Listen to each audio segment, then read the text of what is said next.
Time is a very interesting concept. It might flow one way for one universe, but a completely different way for another. As we've seen in our last story with Mario, things could end up quite differently. And the stories that we think we once knew could actually end up completely different in a completely different situation in another universe. We all can recall the time Luigi received a strange map to an invitation of a new mansion that him and his brother Mario have won. But upon reaching said mansion, Luigi finds that the mansion was actually haunted thanks to King Boo and his legion of ghosts. Luigi had to travel throughout the mansion collecting the ghosts one by one with his trusty poltergust, until eventually coming into a duel 1v1 against King Boo himself, in order to finally free his brother from the picture frame imprisonment. But this time, our story takes a twist.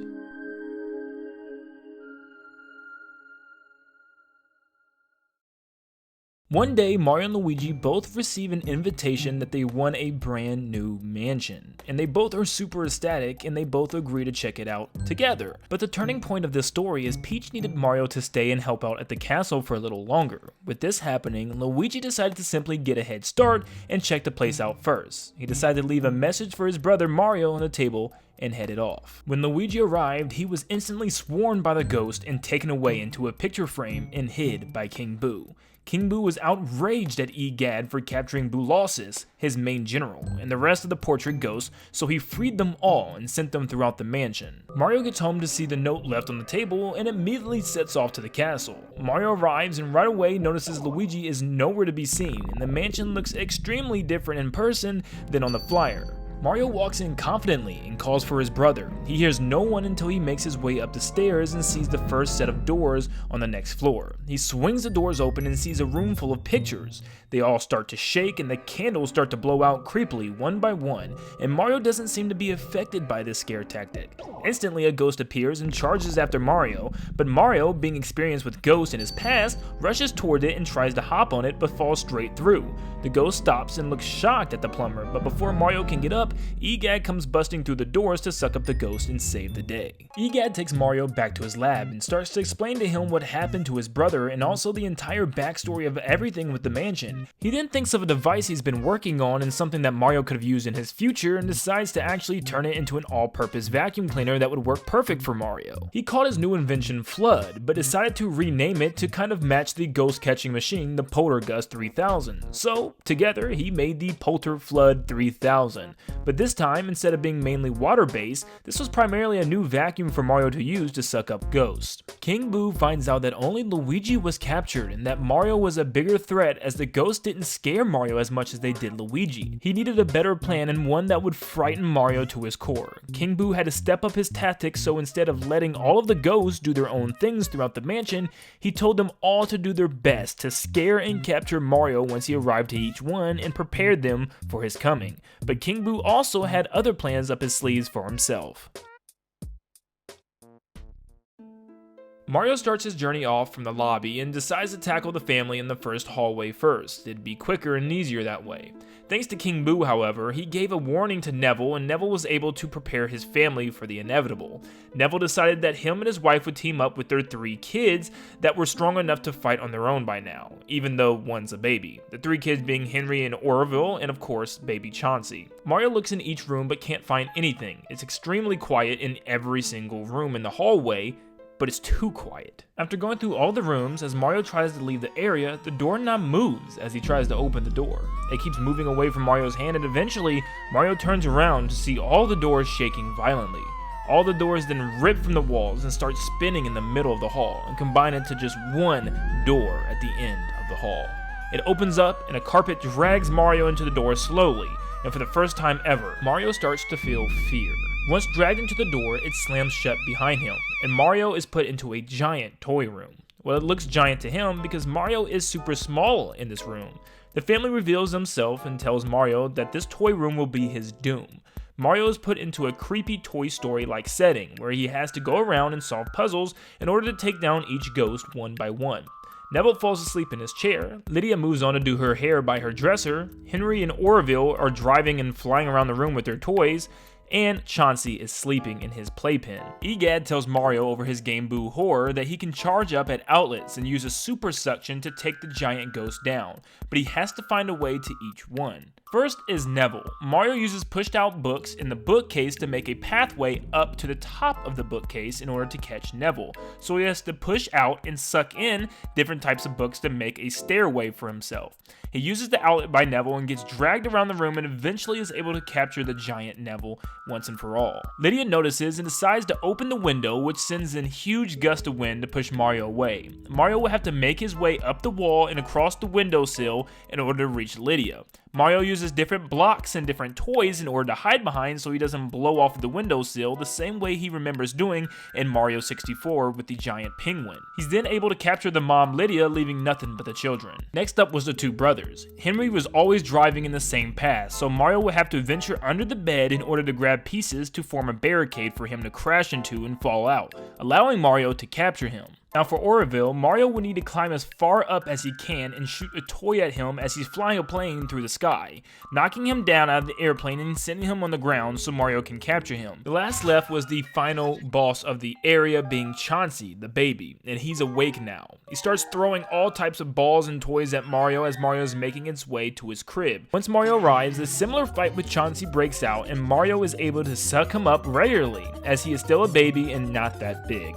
Once Mario finishes, he is sucked back into the door and spit back into the hallway, and all the doors return once again and the hallway is back to normal. A key lands on the floor right in front of Mario and he can now continue his search for his brother Luigi.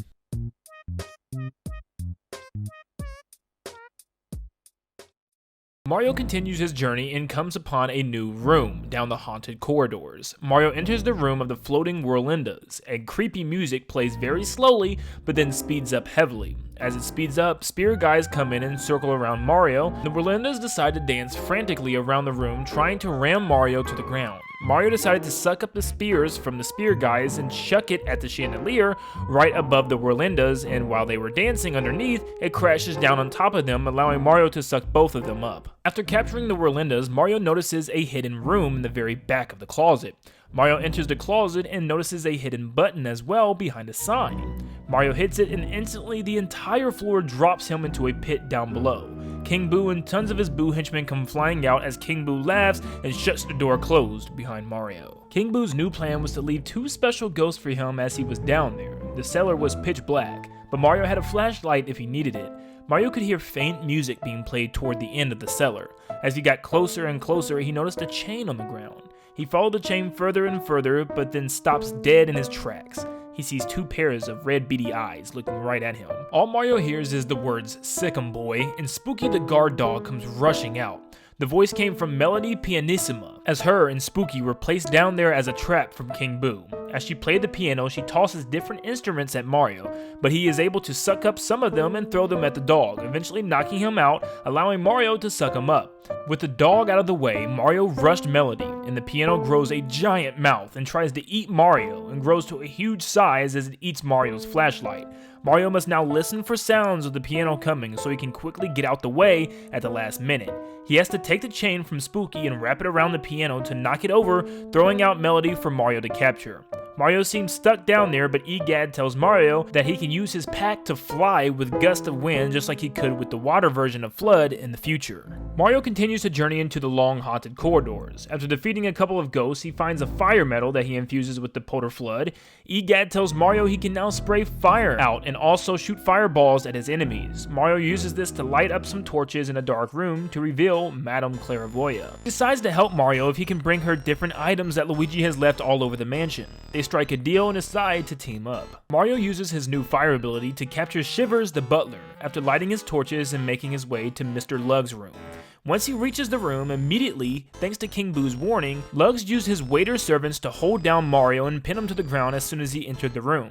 Mr. Lug slams a giant dish lid on top of Mario, and when the lid comes off, Mario finds himself on top of a giant dinner plate, which was a giant pile of spaghetti in a spooky realm. Mr. Lugs is huge and he uses a giant fork to try to stab Mario on the plate. The entire time, creepy snake-like pasta tries to attack Mario, and Mario's job is to wait for the monster meatballs to roll in. Mario picks these up and shoots them at Mr. Lugs and nothing happens. He just eats them. Mario then gets this smart idea to set them on fire and then shoot them at Mr. Luggs as they burn his mouth. When he is hit by them, after a couple of shots, Mario's taken back to the mansion and he has a one-on-one with Mr. Luggs. Mario is then able to reign victorious and take him down. Mario then makes his way outside where the final area boss sits. Mario gets sucked through a doghouse and taken to a graveyard where Bogmire resides. Bogmire is a manifestation of the mansion's fear and despair created by King Boo, and when strong enough has the power to control the mansion itself. King Boo decided to give Bogmire more protection, knowing that he was one of his strongest ghosts in his army after seeing how fast Mario was progressing. This resulted in the creation of Bouldergeist by giving Bogmire rock protection. Mario must suck up rocks thrown at him and throw them back at Bouldergeist, breaking and revealing his insides. Mario can pull back his uvula-type dangle and snap it back on him in order to hurt him. In his Phase 2, Bouldergeist has 2 giant hands, and in Phase 3, he gets even stronger. He comes out of the ground with a giant body and 2 giant legs to step on Mario. Mario will have to break down all of his appendages to get to his core for the 3rd time and finish him off. Mario receives another key and can now progress even further into the mansion as his adventure is only halfway over. However, on the ground remains some piece of Bogmire that was left protected by rocks. Finally making out of the debris of rubble, Bogmire slowly scoots forward towards the back of the mansion.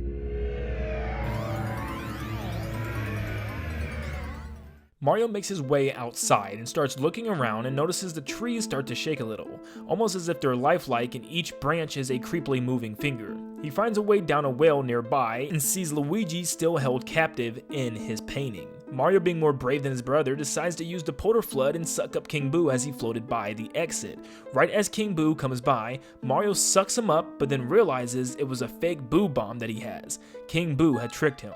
Mario tries to get it off in a frantic motion, but it blows up the poltergust and sends Mario down into a giant hole in the well. Mario's vacuum is busted and he has to find a way out of the cave without it. Mario finds tons of buried coffins from each of the family members laying in a room. On a side table there was a rope that Mario could use and he goes to get it, but the candles blow out. There's a quiet, eerie drag sound coming behind Mario. Mario turns around to see sparks shooting up from a shovel being dragged across the floor. Mario hears, "You don't belong here," in a deep, creepy voice, and the shovel swings to hit him. The voice comes from Gru, the Gravekeeper. Gru has been trapped down beneath the mansion for years, taking care of the family, but everyone was freed beside him. King Boo forgot all about him, and he was in an irate from it. Mario runs away and hides in different cubbies and has to make his way through creepy cave alleyways to grab the rope at the end on the table and make it out of the tunnel. If Mario is caught, he will be knocked out by the shovel and kept hostage down there forever. Mario grabs a rope and he is caught as soon as he grabs it. Mario runs out of the cave for his life quickly as possible as Gru throws things at Mario, and Mario is able to throw the rope up and climb out. As he climbs out, the rest of the rubble comes crashing down, trapping Gru down there forever. Mario takes his vacuum back to EGAD to get it fixed and moves on to take out Biff Atlas and Miss Petunia, pretty easily, also gaining the ice medal as he pushes on. The next room, Mario finds himself in Nana's room, but she stops what she is doing and recognizes Mario. She seems to know who he is and knows the many good deeds he has done. She tells Mario that for some reason she saw King Boo working on some sort of machine that looked a lot like that bad guy you have fought to save the princess before in your past.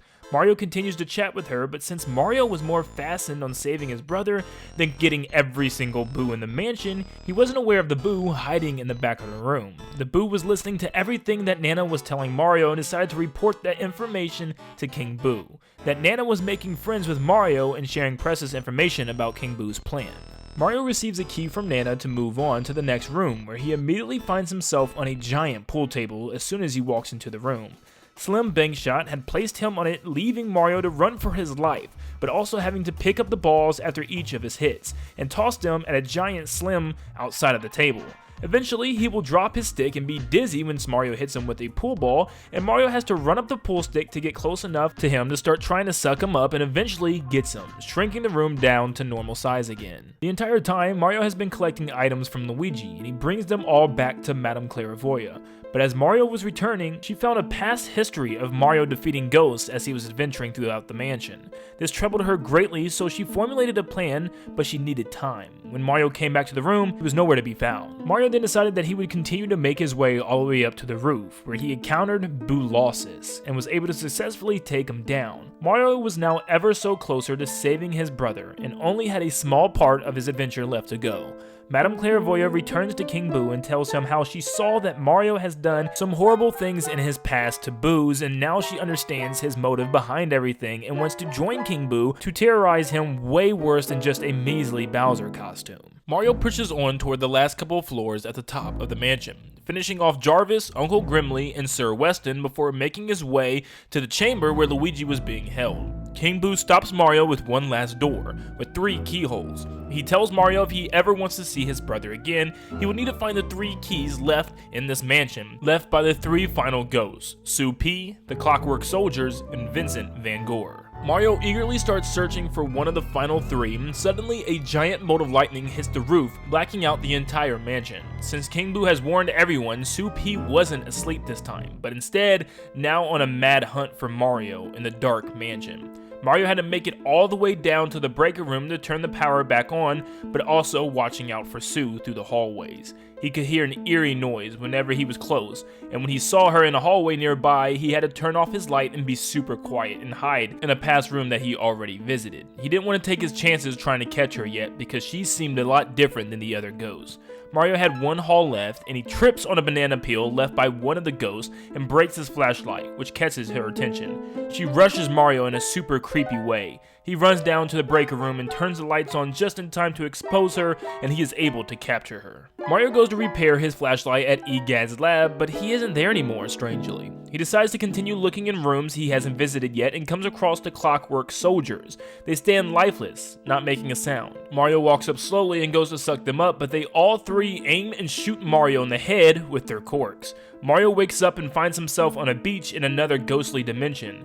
Mario's in the middle of some sort of war reenactment, and he finds corks all over the beach that he can suck up and shoot out at the soldiers when he finds them. They will each be hiding behind different barricades and areas along the beach, shooting at Mario from afar, but Mario ends up taking each one down one by one after knocking them out with a cork.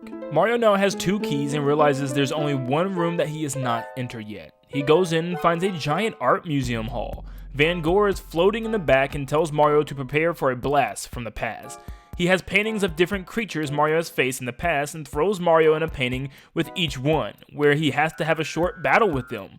One was King Bob-omb, where he had to suck him up with his vacuum cleaner and shoot him off of a cliff. Another was King Womp, where he had to let him fall over and ground pound on his back after flying up with his jetpack. And the last painting put Mario in a recreation of the original Donkey Kong, where he had to make his way to the top, flying over barrels with his pack and sucking up fire ghosts that would come out of oil canisters. He jumps out of the last painting and can now fight and capture Van Gogh. Mario, now having all 3 keys, makes his way to King Boo's throne room. The entire way back to the basement, Mario heard weird creaking sounds in the floorboards and walls, and he could swear a couple of doors were shaking as well when he passed them. Mario finally makes it and confronts King Boo.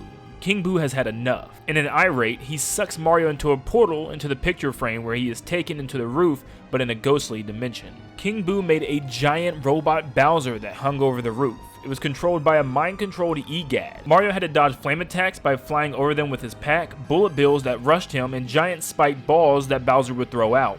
Mario had to take the spiked balls and throw them back at the machine until eventually Egad came flying out after Mario busted the head off of the robotic Bowser. Madame Clairvoyant then runs out in an irate and decides to battle Mario herself, where she sends out ghost copies from ones Mario has already faced, both regular and boss ghosts that are just easier to catch this time around. She then sends an onslaught of boos, and then she will come close to hit Mario with a blast from her crystal ball. After she is weakened from the blast, Mario picks up the crystal ball and shoots it back at her, knocking it on her head. After each time, Mario can try to capture her, and he finally becomes successful. King Boo knows he lost. He doesn't know what to do, when suddenly the entire mansion starts to shake uncontrollably. The trees in the front yard lift up like giant arms, and the mansion awakens into a giant monster mansion. Quagmire has finally reached and possessed the mansion fully. The mansion starts moving slowly, making its way towards Peach's castle presumably. Egad tells Mario how the lab is underground, along the same path that the mansion is moving. If Mario can get him back to his lab, he can detonate the whole entire lab, destroying the mansion in the process. Mario and Egad run for their lives and have to dodge opening floors, teeth floorboards, and all sorts of new crazy things within the mansion itself. They finally make it out, and Egad runs to his lab to start the detonation. but Mario forgets that he forgot his brother in the painting. Mario runs in and finds the painting, but King Boo is blocking it. They have a quick one-on-one battle where King Boo is sending other Boos to push Mario back, but Mario flies over all of them and is able to capture King Boo. Mario grabs the painting and sprints out. Right as the mansion is over the kill box, Egad watches Mario sprint out the front door and detonates his lab, destroying the mansion in the process. Thankfully, Egad was able to quickly rebuild another machine to pull Luigi out of the picture frame, where now he's finally safe and the brothers are reunited at last.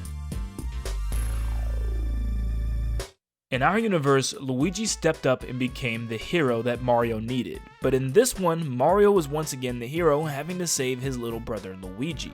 But we know in both stories the brothers come out victorious. Well, in this one, something else happens.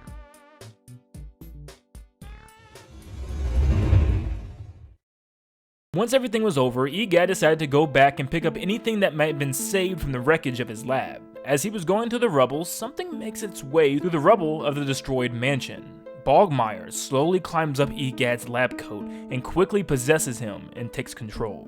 Egad slowly looks up and mumbles the words, "On my way, master."